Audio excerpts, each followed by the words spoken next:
feu. Emmène-nous là où tu nous attends. Parce que nous voulons être remplis de toi. Nous voulons encore davantage nous affermir. Nous voulons encore davantage te chercher. Nous voulons encore davantage te trouver. Nous voulons encore davantage, Éternel, t'écouter nous parler. Alors parle-nous en ce jour spécial que tu as disposé. Nous sommes là, Seigneur. Parle-nous, remplis-nous, afin que ton nom seul soit glorifié. À toi la gloire, à toi l'honneur. Tu nous parles, Éternel. Merci pour toutes choses. Dispose nos cœurs au nom de Jésus.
pasteur. Shalom, peuple de Dieu. Nous voici dans notre étude ce matin, notre culte dominicale. Que Dieu bénisse le peuple de Dieu. Que Dieu vous soutienne. Que Dieu soit avec vous. Et notre thème de ce matin, n'est pas se conformer au monde. N'est pas se conformer au monde. Et notre texte de base, c'est Romains chapitre 12, verset 2. Romains chapitre 12, verset 2.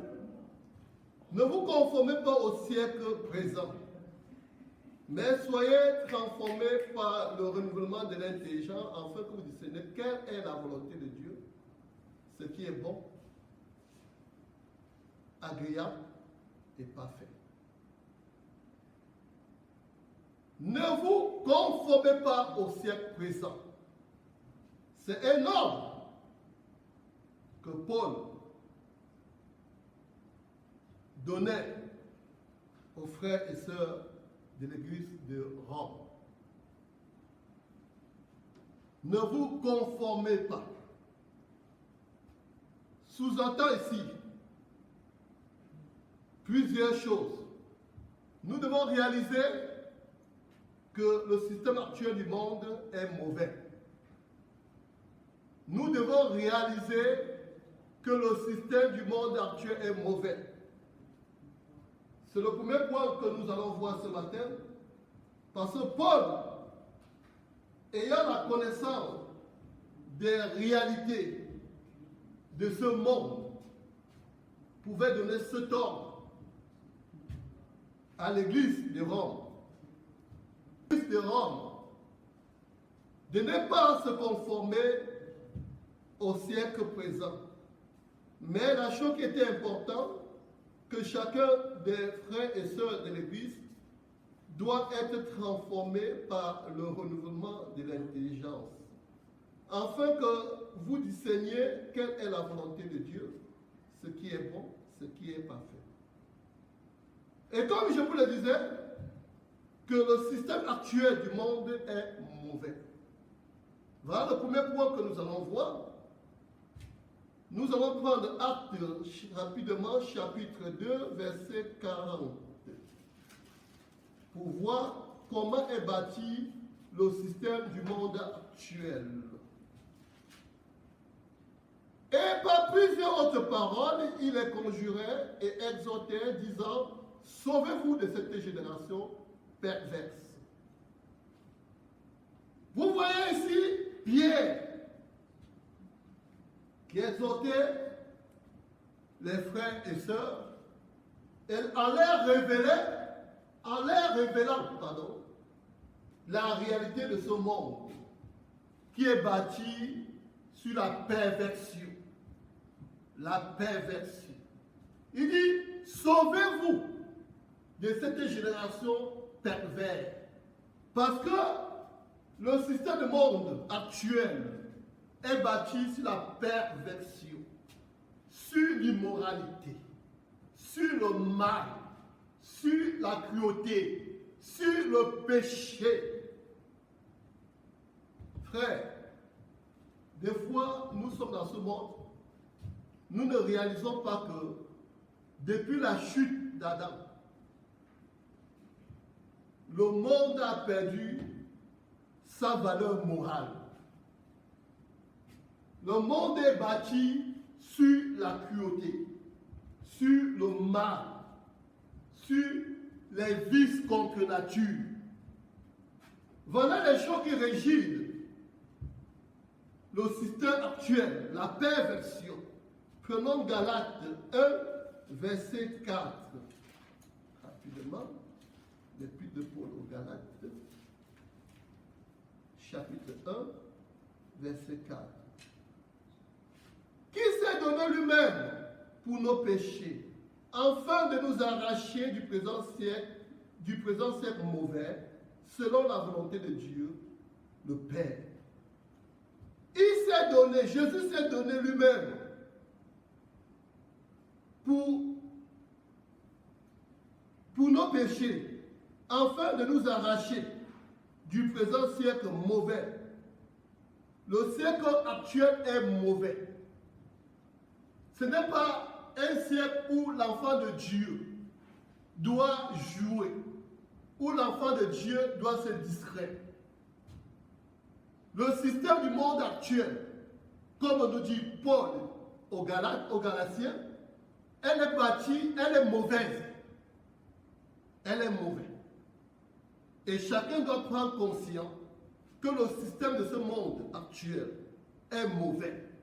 Ce n'est l'enfant de Dieu, l'homme de Dieu, doit prendre conscience dans sa marche, dans ce monde. Parce que si nous nous amusons, nous allons nous perdre. Tout est bâti pour le but d'égarer l'homme. Elle est bâtie, elle est mauvaise. Le système de ce monde, tout ce qui régit ce monde, est bâti sur l'immoralité, sur le mal, sur le péché. C'est une grâce pour nous, l'Église. Et Paul révèle que Jésus, la mort de Jésus, le sacrifice de Jésus, nous a arrachés. Nous étions liés. On était esclaves de ce système. Mais Jésus est mort pour nous arracher. Nous arracher de ce siècle mauvais, de ce siècle pervers. Nous devons le réaliser. Le deuxième point, ce monde est sous la domination de Satan. Ce monde est sous la domination de Satan. Prenons Jean rapidement, chapitre 12, verset 31.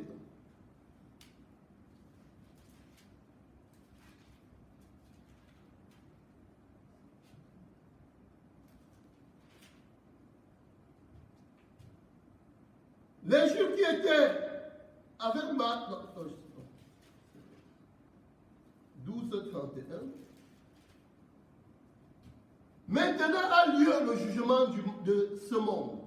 Maintenant le prince de ce monde sera jeté dehors. Maintenant, c'est le Seigneur qui parlait. Maintenant est lié le jugement de ce monde. Le prince de ce monde sera jeté dehors. Vous comprenez que celui qui règne dans ce monde, c'est Satan. Ce monde est sous la domination de Satan. C'est pour ça que Jésus le révélait. Pour que nous prenions conscience que celui qui règne dans ce monde, depuis la chute d'Adam, c'est Satan. Et c'est pour ça qu'on parle de son jugement. Nous devons prendre conscience, frère. Nous prenons 1 Jean, rapidement, chapitre 7, verset 19. 1 Jean, chapitre 7, verset 19.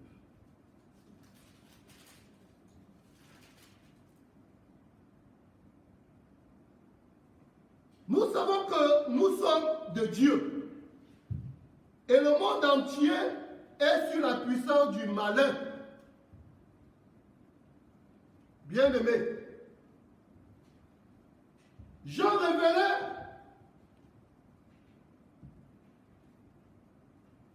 ici la situation du monde et la situation des enfants de Dieu. Les enfants de Dieu est sous la domination de Dieu. Mais le monde entier est sous la domination du malin. Bien-aimé, bien-aimé, nous devons réaliser ces choses pour savoir comment nous comporter, comment marcher dans ce monde que nous y sommes encore. Il nous a dit, l'Église appartient à Dieu. Mais le monde entier, le monde où nous vivons, est sous la domination du malin, est sous la domination du diable. Frère, quand Paul dit ne nous conformons pas à ce monde, des fois nous ne réalisons pas pourquoi il le dit.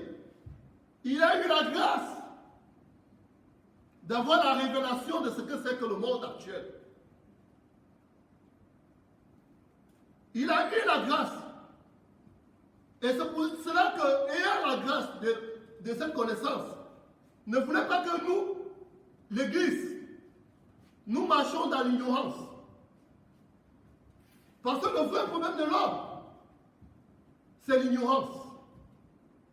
Beaucoup souffrent, beaucoup meurent à cause de l'ignorance. Et Dieu n'a jamais voulu que son peuple demeure dans l'ignorance. Et c'est pour cela que vous voyez, cette vérité nous a été révélée. C'est des vérités, ce qu'on appelle les doctrines, la doctrine. Vous voyez que Jean, par Jésus, nous parle que ce monde est sous la domination du prince de ce monde. Jean nous écrit dans la lettre que le monde est sous la puissance du malin. Et que nous, l'Église, même étant dans ce monde, nous appartenons à Dieu. Mais nous vivons dans le monde. Nous devons prendre conscience que nous marchons dans le monde. Et nous devons veiller. Parce que c'est grave. Nous devons vivre dans ce monde, mais ne pas avoir les habitudes de ce monde. Ne pas avoir les comportements de ce monde. Parce que le monde est sous la domination de Satan. Et nous avons vu que Jésus s'est donné pour nous arracher du siècle mauvais. Siècle mauvais, pourquoi? Parce que ce siècle est bâti sur la perversion, sur les forces du mal. Nous devons prendre conscience, bien-aimés. Nous devons prendre conscience. Nous ne devons pas nous laisser distraire. L'enfant de Dieu ne doit pas se laisser distraire. Ayant conscience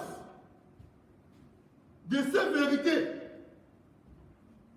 l'enfant de Dieu doit s'appliquer dans la grâce.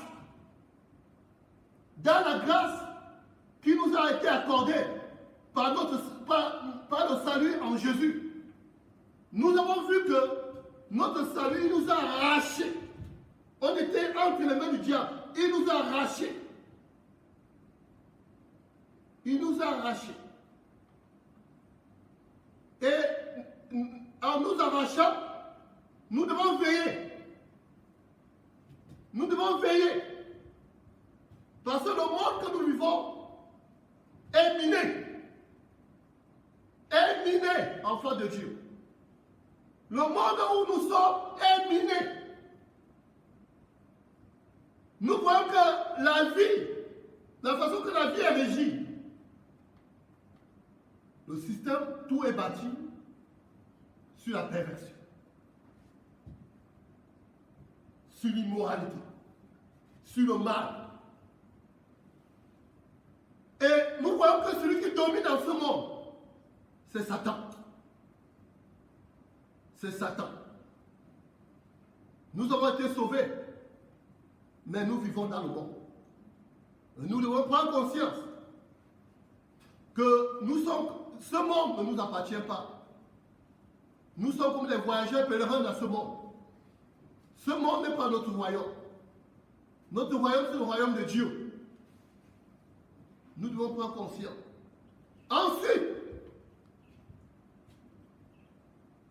en voyant ces réalités, nous comprenons qu'il est important d'éviter de s'attacher au monde. Il est important pour nous d'éviter de s'attacher au monde. Prenons rapidement Matthieu chapitre 16, verset 26.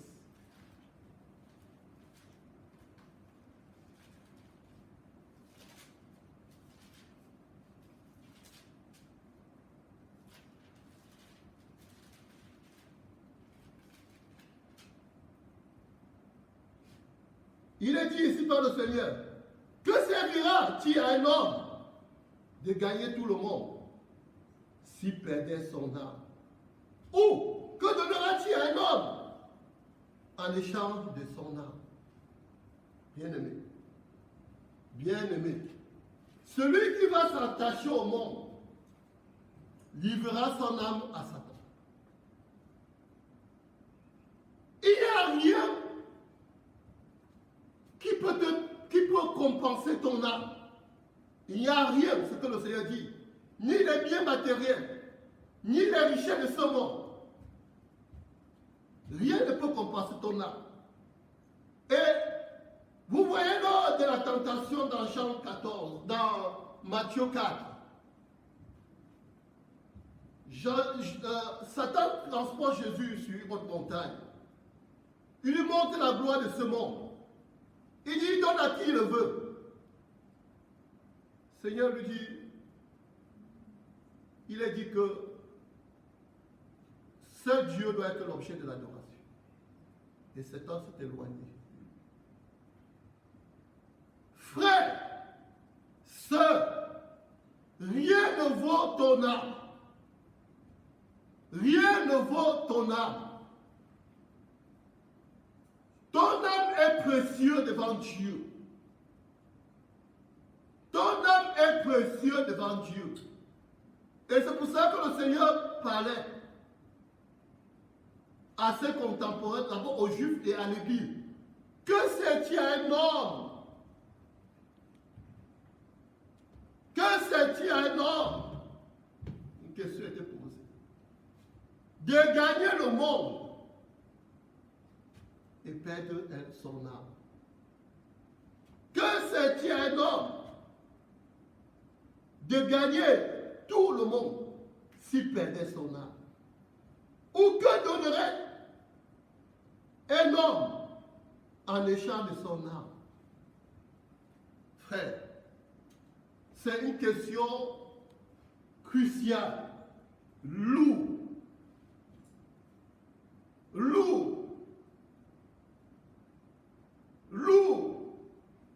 Les choses de ce monde vont passer.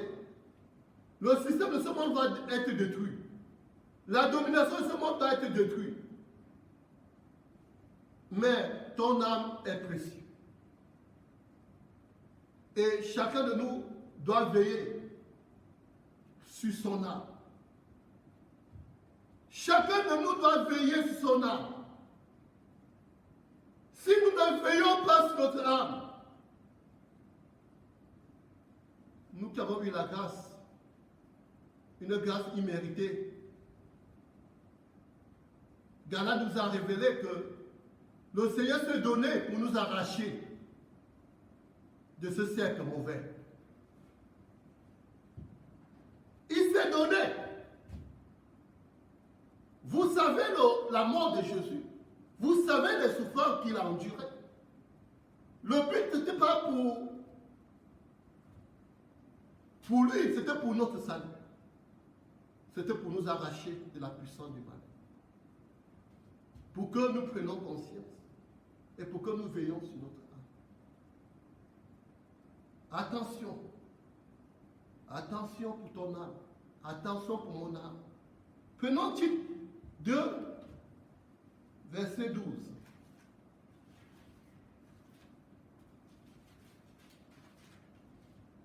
Tite 2, verset 12.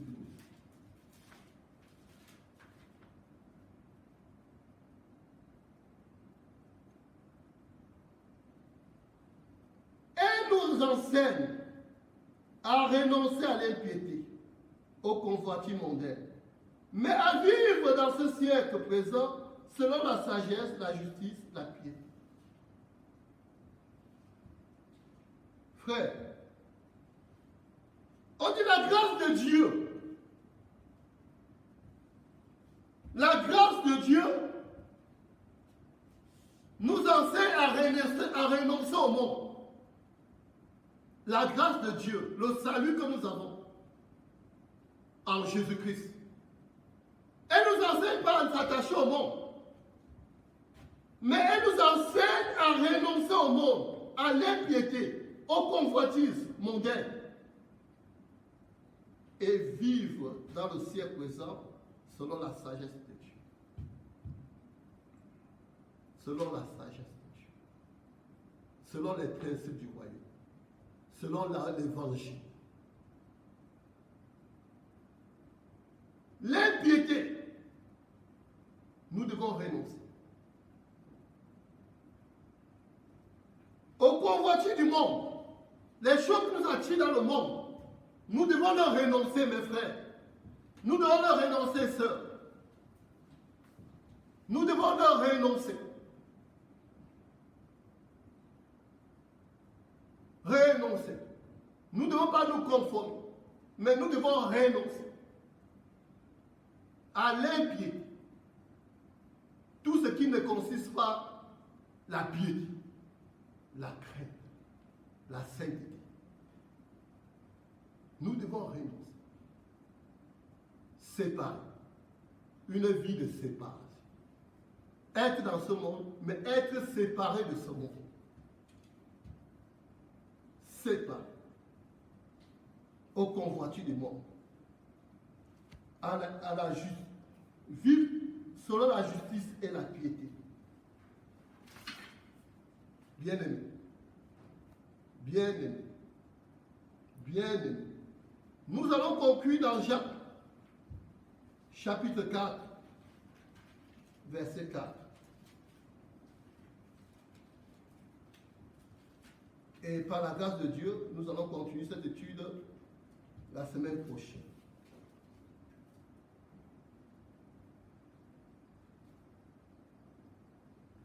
Adultère que vous êtes, ne savez-vous pas que l'amour du monde est inimitié contre Dieu? Celui qui veut être ami du monde sera ennemi de Dieu. Frères, sœurs, l'attachement au monde pour le Seigneur est comme un adultère. Est comme un adultère. Parce que nous sommes l'église de Christ. L'épouse de Christ. Et étant une épouse, nous ne devons plus avoir un autre époux. Si nous devenons l'époux du monde, l'épouse du monde, nous commettons l'adultère avec le Seigneur. Nous commettons l'adultère avec le Seigneur. Nous commettons l'adultère avec le Seigneur. Veillons pour la grâce que nous avons reçue dans ce temps difficile que nous passons. Vivons dans ce monde comme étant désintéressés par le monde. Appliquons-nous davantage à notre salut. Appliquons-nous davantage à la piété. Appliquons-nous davantage à la sainteté. Appliquons-nous davantage à la pureté. Bien-aimés, peuple de Dieu, l'Église de Jésus-Christ, c'est une grâce pour nous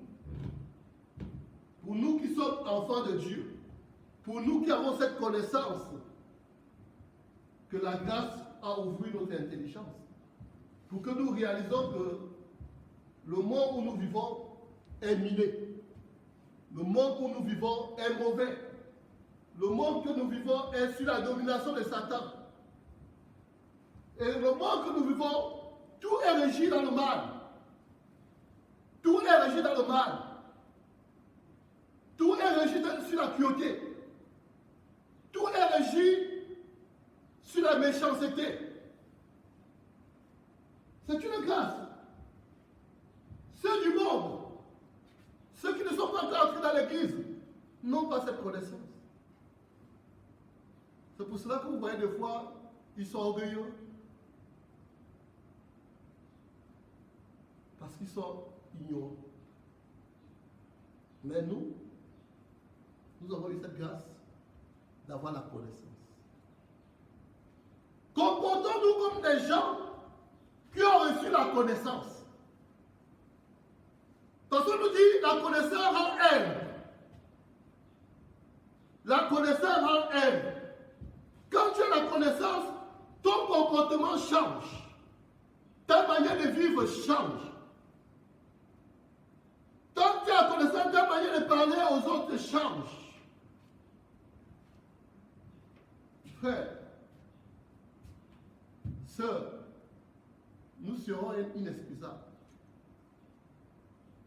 Parce que nous avons beaucoup reçu de Dieu. Nous serons inexcusables. Parce que nous avons beaucoup reçu de Dieu. C'est une grâce. Mais que cette grâce nous amène à changer de comportement. Que cette grâce nous amène à avoir la crainte de Dieu. Que cette grâce nous amène à avoir la considération de Dieu. Frère, sœur, ça fait beaucoup de larmes, avec un cœur chagriné. Parce que moi-même je suis touché par la mesure de la grâce que j'ai reçue du Seigneur pour avoir cette connaissance des mystères, des choses cachées. Oh, merci Seigneur. Oh, merci Jésus. Merci Seigneur pour ta parole. Ah Seigneur, tu es bon. Tu es bon Seigneur. Tu es bon Jésus. Ah Jésus, je te dis merci pour ta parole.